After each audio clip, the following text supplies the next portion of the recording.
Ano na yung uniform mo at laban mo? Hindi ko wala maglaban. Ay, subukan mo. Hindi mo pala alam maglaban, hindi mo iniingatan yung uniform mo.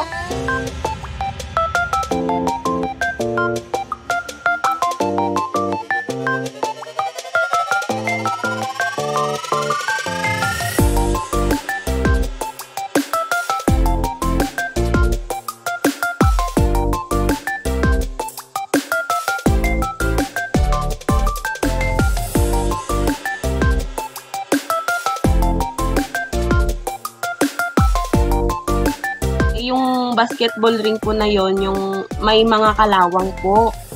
Ilang beses ko na po siya sinabihan na ingatan niya yung uniform niya at wag po siyang aakyat doon kasi baka po mahulog.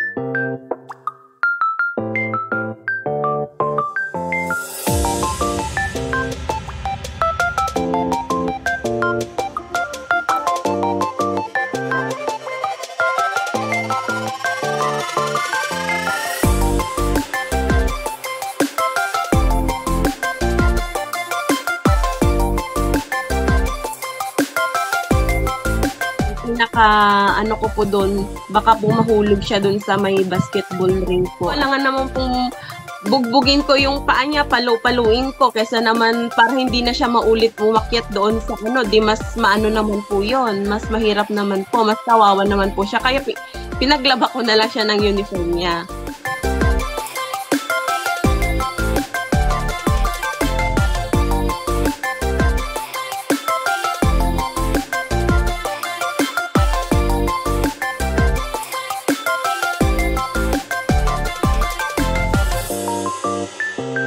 Hindi na talaga, ma'am. Hindi na po siya umulit. Pag sinusundo ko po, nakaupo na lang sa labas ng room nila.